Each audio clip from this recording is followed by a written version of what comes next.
2025 was a huge year for gaming.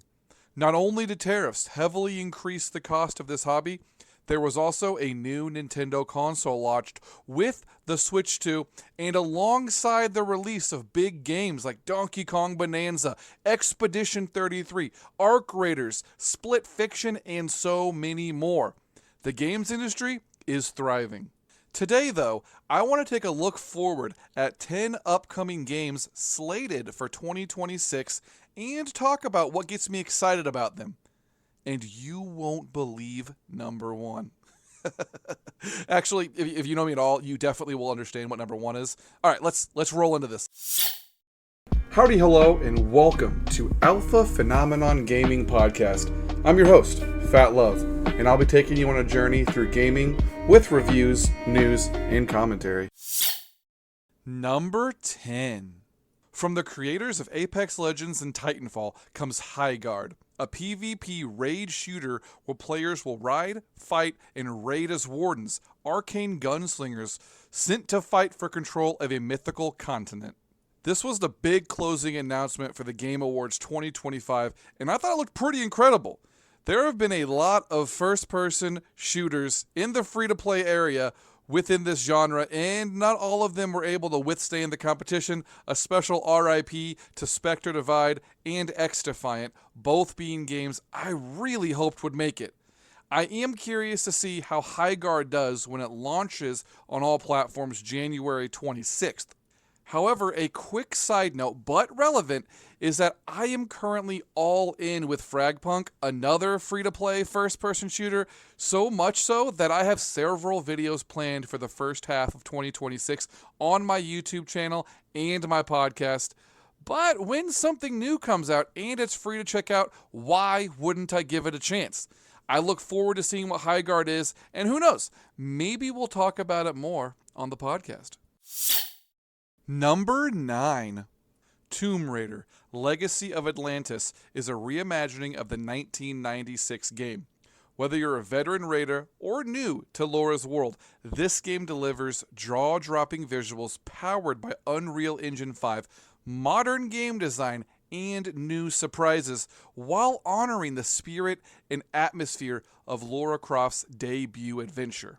Okay, at least that's according to the PlayStation Store description of this game. Personally, I've only played the first 2 games of the recent trilogy. I will start and finish Shadow of the Tomb Raider this year in my backlog games, and I've always been a fan of Lara Croft and Uncharted, so this remake of the original first game is right up my alley. While the release date, though, is slated for 2026, we don't know if that will stick or be pushed into next year. So I'm assuming its announcement means a fall 2026 release, and that's what puts this on my list. Number 8. Requiem for the Dead, Nightmare for the Living. A new era of survival horror begins in 2026 with the 9th title in the mainline Resident Evil series. Grace Ashcroft, a technical analyst for the FBI, is ordered to inspect the Wrenwood Hotel as part of an investigation into deaths caused by an unidentified disease. What she finds there will lead her to where it all began, Raccoon City. Now, I'm not going to sit here and say that I'm a massive Resident Evil fan, because I'm really not. My experience with the Resident Evil franchise is playing Resident Evil 5 co-op with my brother, and playing Resident Evil 2 and Resident Evil 3 remakes solo on my own time.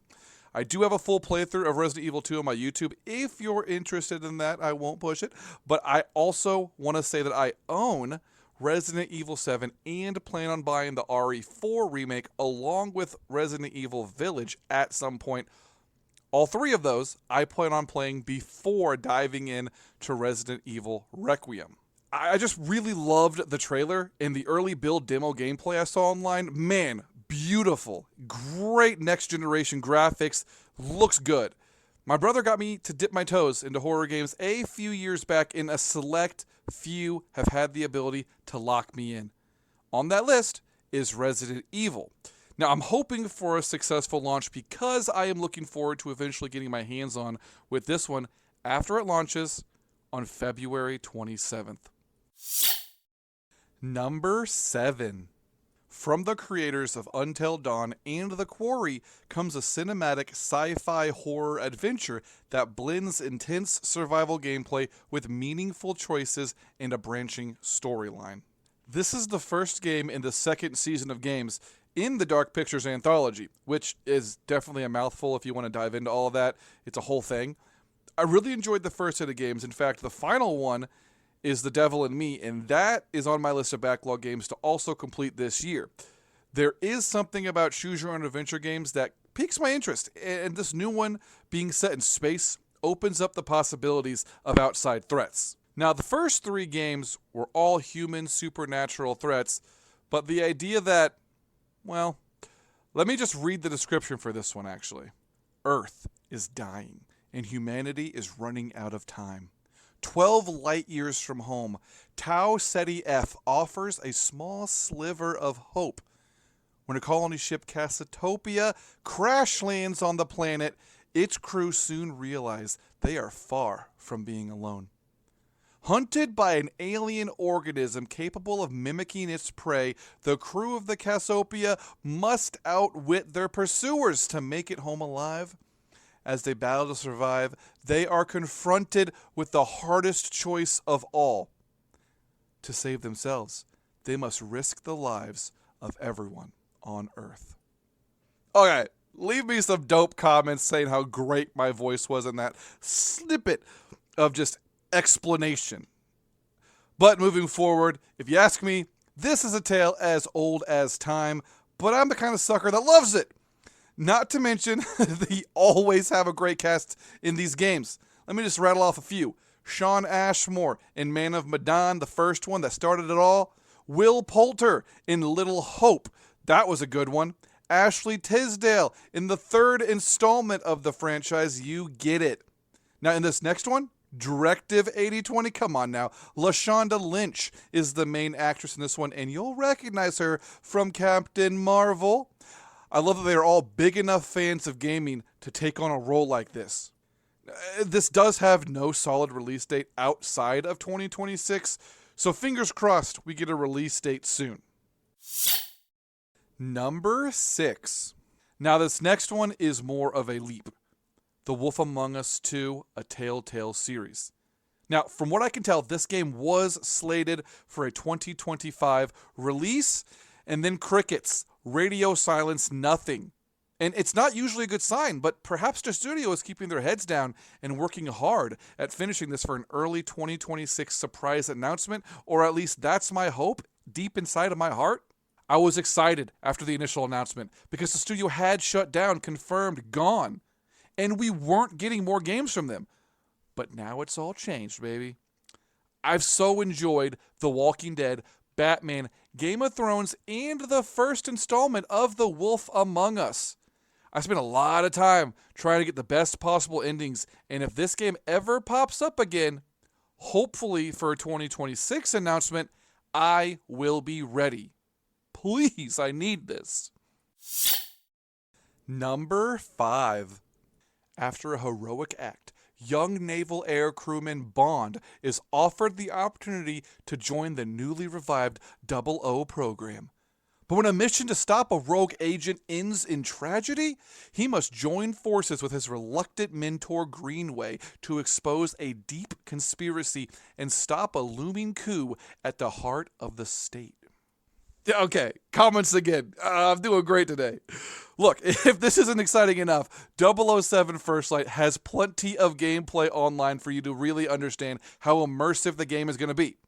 Personally, I'm not into the Hitman series. So I'm sorry, IO Interactive's other big franchise, but I do love the concept and idea of it. So taking that and putting it into a story-driven game with open-world areas and several ways to accomplish any one task, count me in. And if I'm being honest here, we are lacking good AAA studio stealth games, and since nobody is making them, I see 007 First Light really capitalizing on that, and I wish them the absolute best. I'm sure I'll have plenty to say after this releases on May 27th. Number 4. The description of the Blood of Dawnwalker is as massive as the ambition to make this giant open world concept of a game. But let me try to summarize what was provided on the PlayStation Store. 14th century Europe. Bloody conflict sweeps the land, and the Black Death comes for the survivors. It's a moment of weakness, and that's all they needed. Vampires seize the opportunity to walk out of the shadows and claim what they've been denied for centuries: freedom and the power that comes with it. Other creatures of the night follow their lead. Legends turn into reality, and history as we know it will never be the same. You play as Cohen, a young man turned into a Dawnwalker, forever treading the line between the world of day and the realm of night. Fight for your humanity or embrace the cursed powers to save your family. Whatever your choice, the question stands: is your soul worth the lives of those you love? Guys, I'm having too much fun. Okay, moving forward. There is currently no release date slated other than sometime in 2026, but I am excited for another large RPG with systems that remind me very closely to The Witcher 3 Wild Hunt, my favorite game of all time. When this gets an official release date, you will hear more about this. That is 100% for sure. And looky. Editing Phat Love here, and I'm jumping in real quick to say while I'm recording this that the official YouTube page for this game has put out a January 3rd update that they are still expecting a 2026 release window and have more to share upcoming. This gets me excited, honestly, and I love seeing the studio being so transparent with updates, especially since big open world games like this can have development issues. I'm looking at CD Projekt Red and the development of Cyberpunk. Look, Rebel Wolves being the studio here is being so transparent, and I have to applaud them. Show us early development gameplay, even if it's rough. Talk to us about the soundtrack. Talk to us about the characters. This is going to be an exciting year, but the way that they're talking about it, I personally feel like this is going to be an end-of-the-year, fall 2026 release, because they mentioned in that update video that we haven't even met the full cast of main characters in this story, and they've been posting stuff throughout the whole year. So, oh boy, it's going to be a pretty stacked fall 2026 by the looks of it.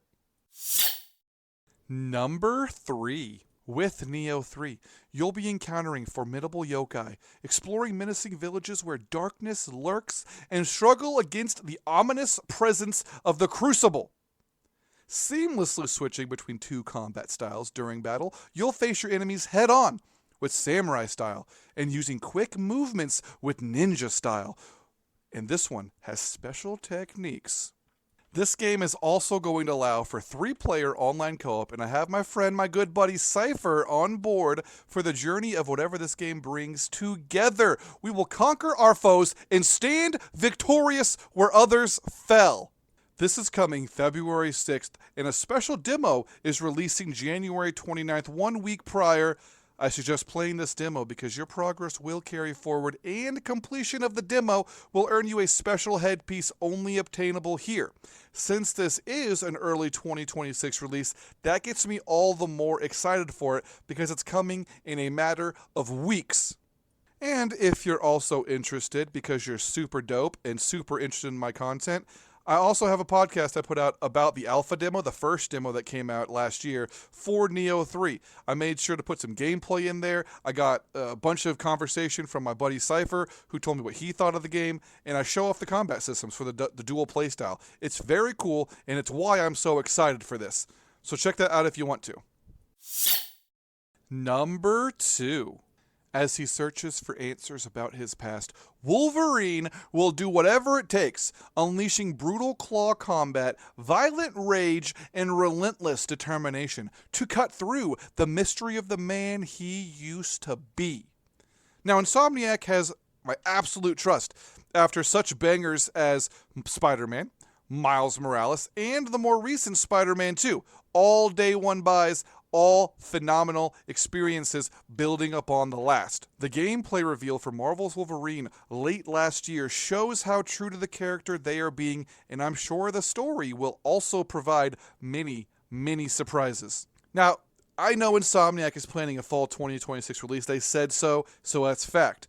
And if that's true, that gives me plenty of time to prepare for any of the games that will consume me until then. However long Insomniac takes to make this experience, I'm here for it, and I trust them completely. And with all the games we've talked about so far, it wouldn't be a bad thing if they pushed it to spring 27. But I'm not going to wish for that because this is a pretty big one for me. Number 1. And the time has come. If you followed me from my Phat Love Talk podcast, or even earlier on my YouTube channel, this next game is a fairly easy guess. Last, but certainly not least, we have my most anticipated game of 2026 releasing exclusively on the Nintendo Switch 2. Drum roll, please. Fire Emblem Fortune's Weave. Let's take a step back. Fire Emblem Three Houses might be the best game ever released on a Nintendo console, and most certainly on the Nintendo Switch 1, which is a bold thing to say considering we got a lot of great games during this console's most recent generation, but I'm willing to say right now that this game is literally Three Houses, the best game, because I haven't gone back to remind myself of everything that's released, and honestly, in this state of mind, I just love the Fire Emblem franchise so much, I'm kind of going to die on that hill. To finally be getting a new mainline entry in the Fire Emblem franchise and get it exclusively on their next generation console, I am absolutely more excited for this than any other game on my list. And it's no secret that I've played more first-person shooters than any other genre video game, but coming in second is always going to be turn-based strategy games.